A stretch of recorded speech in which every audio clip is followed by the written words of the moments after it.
आज आपण कृष्ण जन्माष्टमीच्या दिवशी कृष्णाला नैवेद्य दाखवण्यासाठी सुंठवडा करूया। नमस्कार, मी प्रतिभा दारंवार दाज किचनमध्ये आपल्या सर्वांचं स्वागत आहे। अशाच वेगवेगळ्या रेसिपींसाठी माझ्या चॅनलला सबस्क्राइब करायला विसरू नका। व्हिडिओच्या खाली असं लाल बटन असेल तर तुम्ही ते क्लिक करा आणि असं ग्रे असेल तर तुम्ही ऑलरेडी सबस्क्राइब केलेला आहे। पॅन गरम झालेला आहे, यामध्ये 1 टेबलस्पून तूप टाकून घेऊ।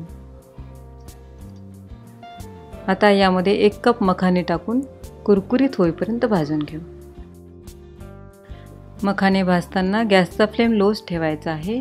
गॅसचा फ्लेम हाय केला तर मखाने करपतात।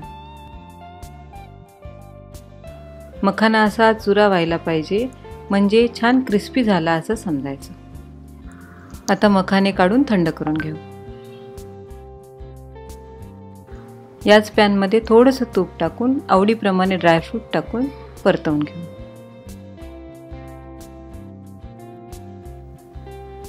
ड्रायफ्रूट झालेले आहेत, आता काढून घेऊ।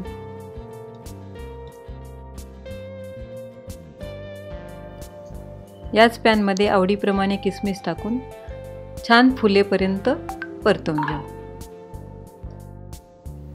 गॅसचा फ्लेम लोच ठेवायचा आहे।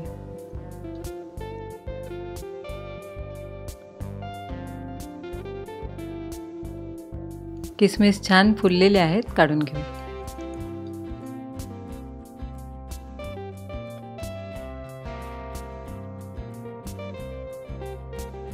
याच पॅन मध्ये अर्धा टेबलस्पून तूप टाकून घेऊ। आता यामध्ये पाव कप डिंक टाकून छान फुलेपर्यंत परतवून घेऊ। गॅसचा फ्लेम लो टू मीडियम करत हा डिंक फुलवून घ्यायचा आहे। डिंक छान फुललेला आहे, काढून घेऊ। गॅसचा फ्लेम बंद केलेला आहे। आता याच गरम पॅन मध्ये 1 टीस्पून खसखस टाकून थोडंसं परतवून घेऊ।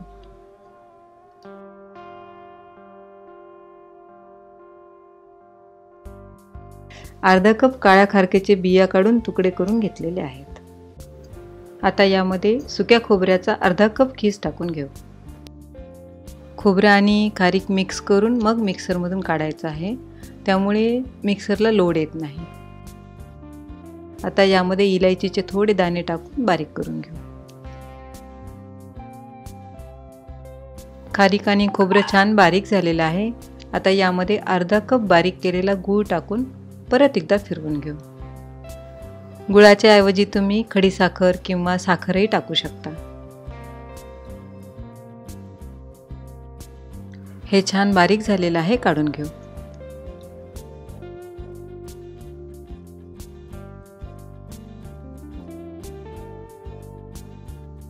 याच भांड्यामध्ये आता मखाने बारीक करून घेऊ।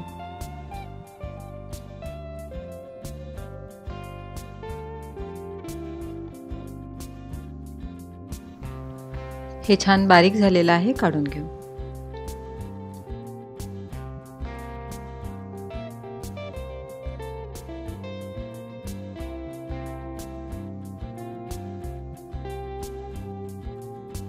याच भांड्यामध्ये परतवून घेतलेला डिंक आणि खसखस टाकून बारीक करून घेऊ।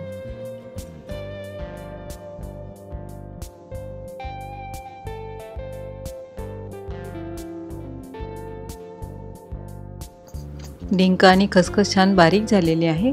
आता हे सर्व साहित्य आपण एकत्र मिक्स करून घेऊ।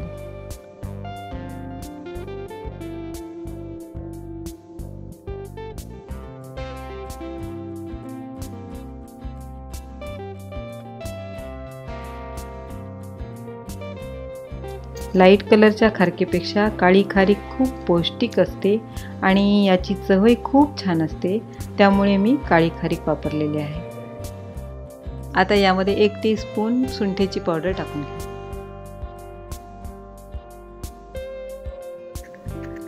आपला हा कृष्णाच्या नैवेद्यासाठी पौष्टिक सुंठवडा तयार आहे।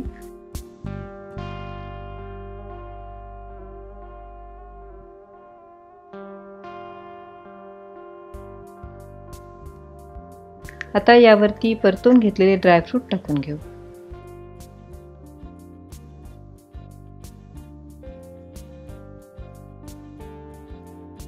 हा हेल्दी सुंठोडा तुम्ही नक्की करून पहा आणि कमेंट्स करून मला सांगा.